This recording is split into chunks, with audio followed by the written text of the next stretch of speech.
Well, both games came down to the final shot. One game, Detroit, they had a ball in the right wing, and they missed a game-winning three. And then the other game against Oakland, we made a game-winning drive. So, I think it really this road trip really is big, I think, for a lot of reasons. Obviously you're still in the hunt.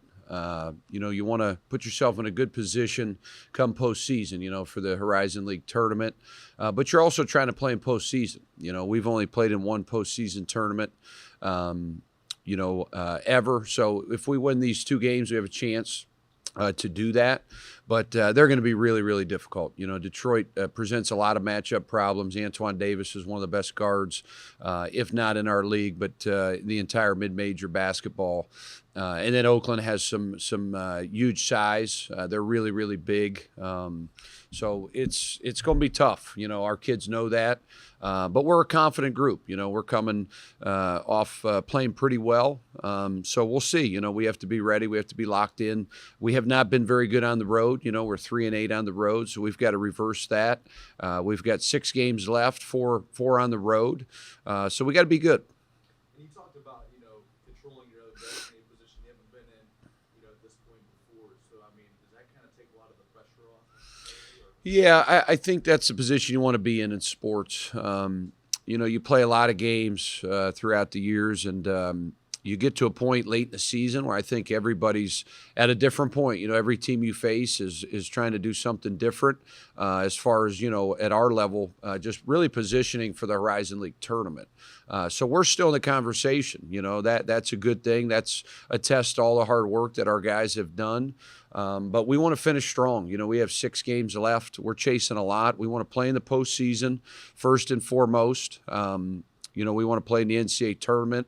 Obviously, that's our goal since we've gotten here. But we also want to be able to fall back and say, hey, we can play in a postseason tournament, whether that's the CIT, the CBI.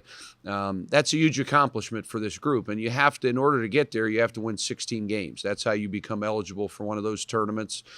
We want to try to get a number 2 seed. We want to double bye for the Horizon League tournament. So there's a lot going on in these 6 games, but I think the most important thing is you always want to know as a player, hey, where do we stand? What lies ahead? And then you get to work. And I give our guys a lot of credit the last 2 days. They've worked really hard. We've had competitive practices. They've been really, really locked in on the details. So we'll leave tomorrow morning. We'll go up there. We'll shoot some balls on Wednesday night and play a very, very explosive team in Detroit on Thursday night. It seems like you guys over the last month have you've controlled the rebounding march and different players are stepping up. What do you think is the biggest attribute for that? Anytime you have a guy like Naz Bohannon, he kind of sets the tone, and then I think others follow. Mike's done a really nice job of crashing Garrett Covington. He's done that since he's gotten here. Garrett's probably one of the unsung heroes on our team. He rebounds the ball well. He always guards the other team's best player. So those 3 kids kind of set the tone for what we try to do on the glass. We're coming off a game where we out-rebounded our opponent by 17. That's just effort, and I give our guys a lot of credit. That's got to continue especially when you're on the road. Your margin of error is a little bit smaller because it is harder to win. We see that in college basketball. Very few teams have a winning record on the road, and we're certainly trying to improve ours the next 2 games. Jelani had a really good game on Saturday. How can we get him more involved in the next game?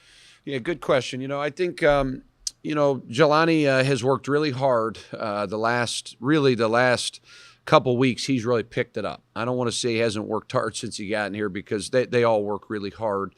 But I think he's really picked it up with extra workouts, getting in the gym, putting the time in. And I think when you do that and you see a player have those results, there's nothing more rewarding as a coach, and that's really why you do this, is to see your players grow, not only on the floor, that's important, but also off. And I think a lot of our kids have done that, and they're maturing. And I think Jelani's going to have a really good second half of the season here because I always tell our guys there's 3 seasons. There's the preseason, where you get 13 opportunities. There's the season, where you get 18 opportunities to play your league games. And then there's the postseason. And you can't have one without the other. So we got to finish this thing out. So we're guaranteed to play in the postseason, which would be the second time ever in the history of the program, and that'd be a great accomplishment. But in order to do that, we've got to be really locked in. You're going to have to win some close games because they're all close, and guys like Jelani are going to have a big part of it. Jeff also has been getting more minutes in the last couple of games. What have you seen from him? You know, Jeff, he's really like a player coach. I tease him all the time. We're going to have to put a desk in the office area. He spends a ton of time in this building. A lot of his classes are in the Beagley Center. So he'll come in almost through every class, lives in a gym, lives in a weight room, lives in the office, studies it. He's earning these minutes, and there's nothing better to see a guy that came to Youngstown, believed in our program, pays full tuition. He's considered a walk-on. I don't ever use that word because I think, a guy that's on the team, he's a member of our team. But it's a pretty neat story. And he's a guy that, I feel very comfortable putting in the game. He defends. He can make an open shot. He's going to compete. He plays really, really hard. I knew of Jeff from my ties at West Virginia. Coach Slay knew of him because Coach is from West Virginia. So we've seen Jeff play a long time, and I think he's only going to get better. Coach, just giving a heads up real quick. Yep. Todd Williams is now eligible for them playing. Yep. We didn't get to see him last time. What's he? Yeah, Jamie, I'm not sure what happened with his waiver, but he just became eligible here in the last, really the last couple weeks. He was on the all-freshman team as a freshman at Cleveland State, transferred within the conference to Oakland. He really gives them some extra firepower. They have a great front court, and this kid is coming off Player of the Week. Averaging 30-something a game. So he makes Oakland, in my opinion, one of the dangerous teams in the league because now they've got the inside threat of Brad Brechting and Hills Mays, and now you throw Williams out there. They're really hard to guard.